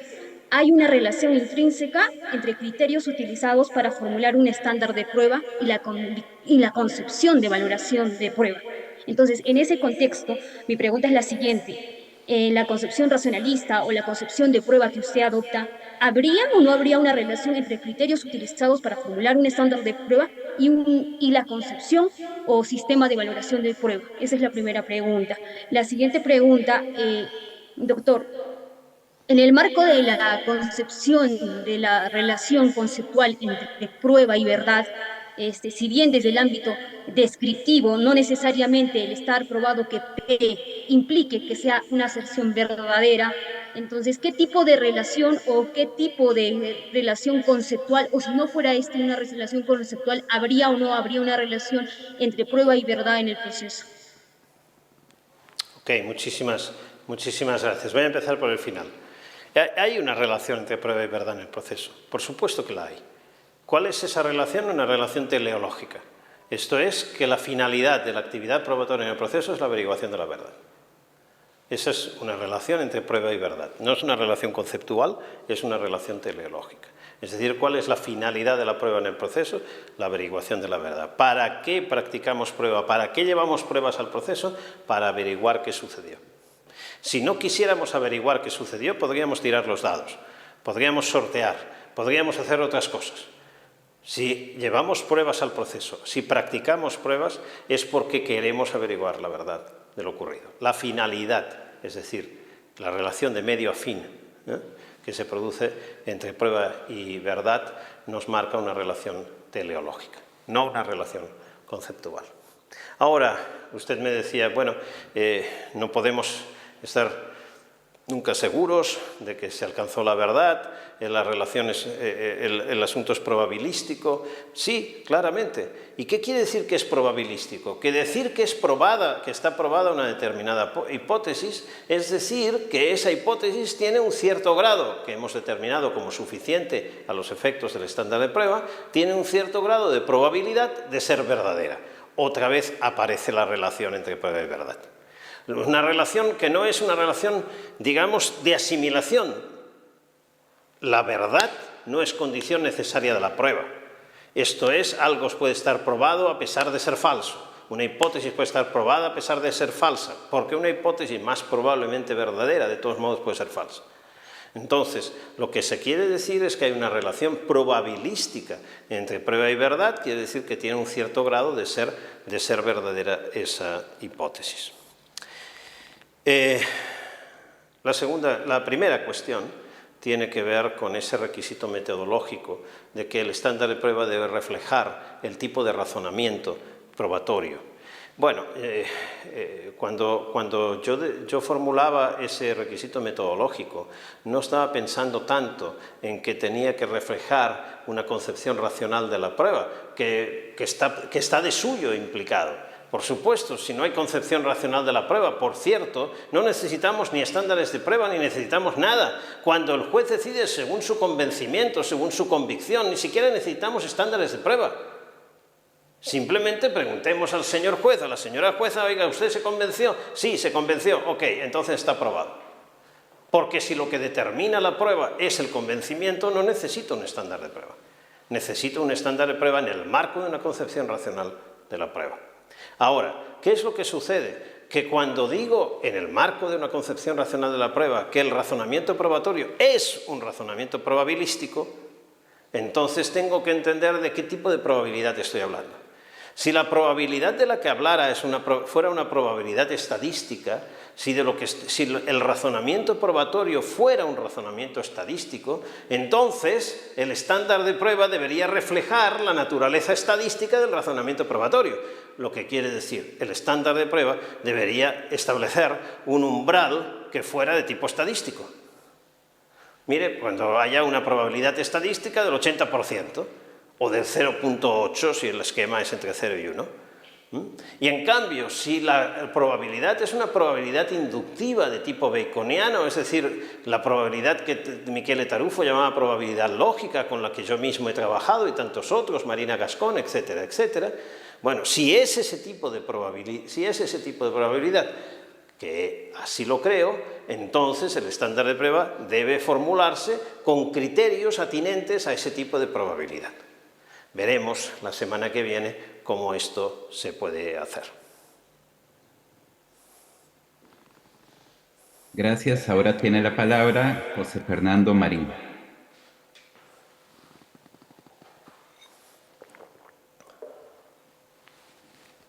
Cordial saludo. Es una pregunta que usted tal vez ya ha ido respondiendo en esta última intervención. Y la pregunta es la siguiente: si no existen estándares de prueba establecidos por el regulador, ¿qué criterio o criterios debería tener en cuenta el juzgador para tomar una decisión en materia probatoria? Pues lo digo particularmente porque hace unos pocos años un reconocido profesor de aquí de Colombia de Derecho Probatorio, en una conferencia incluso.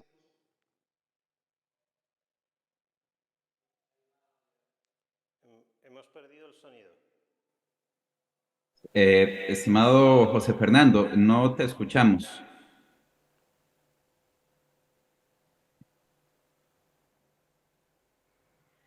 Bueno, hasta donde pude comprender, hasta donde pude oír, si el regulador, sea este la administración o el legislativo, quien fuere, no emite un estándar de prueba, entonces, ¿cuál debe ser el estándar de prueba? Simplemente no lo sabemos. Simplemente está indeterminado.